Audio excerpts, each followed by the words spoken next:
6 golongan orang yang didoakan malaikat berkat amalannya. Yang pertama, orang yang mengajarkan kebaikan. Dalam Islam, menyebarkan ilmu dan kebaikan adalah amal yang sangat mulia dan bernilai tinggi di sisi Allah Subhanahu wa taala. Rasulullah Shallallahu alaihi wasallam menyatakan bahwa orang yang mengajarkan ilmu yang bermanfaat akan mendapatkan pahala yang terus mengalir, bahkan setelah ia tiada. Malaikat senantiasa mendoakan keberkahan dan kebaikan bagi mereka yang berdedikasi menyebarkan ilmu dan mengajak orang lain kepada perbuatan baik. Tindakan ini tidak hanya memberikan manfaat kepada individu yang menerima ilmu, tetapi juga membawa kebaikan yang luas bagi masyarakat.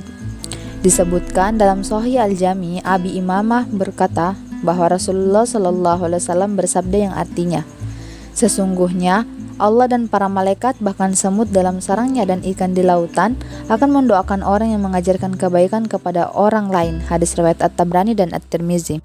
Kedua, orang yang pergi ke masjid untuk sholat. Rasulullah Shallallahu alaihi wasallam menyatakan bahwa setiap langkah yang diambil seorang menuju masjid dicatat sebagai pahala, menghapus dosa dan meninggikan derajat di sisi Allah Subhanahu wa taala. Malaikat-malaikat mendoakan orang-orang yang menjaga sholat berjamaah di masjid, memohonkan ampunan dan rahmat bagi mereka. Ketiga, orang yang sholat di barisan terdepan. Dalam Islam, sholat berjamaah memiliki keutamaan yang besar, dan berada di barisan terdepan menandakan kesungguhan dan semangat dalam beribadah. Rasulullah Shallallahu alaihi wasallam menyebutkan bahwa para malaikat mendoakan orang-orang yang menempati barisan terdepan dalam sholat berjamaah, memohonkan ampunan dan rahmat bagi mereka.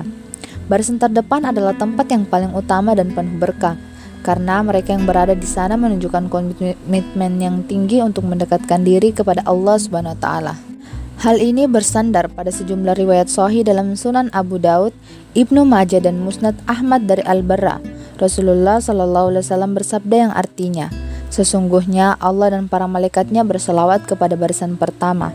Sahih Al-Jami. Keempat, orang yang tetap berada di tempat sholatnya sesudah sholat.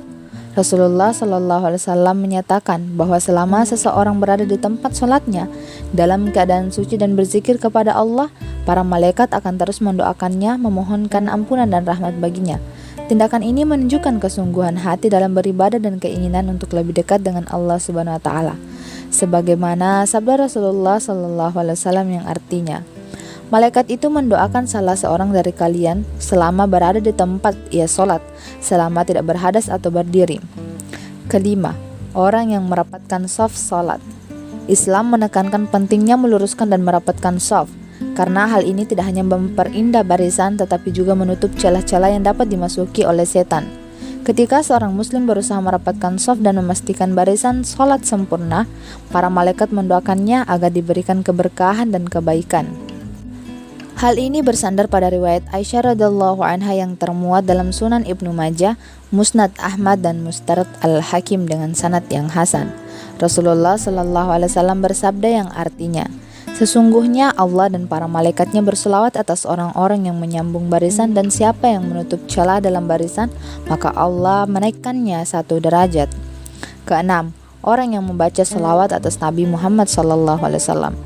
Rasulullah Shallallahu alaihi wasallam pernah bersabda bahwa orang yang membaca selawat untuknya akan mendapatkan doa dari malaikat.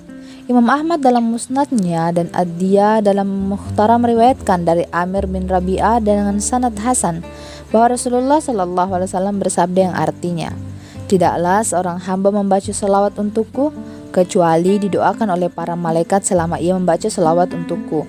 Karena itu hendaklah ia mengucapkan atau memperbanyak selawat atas diriku."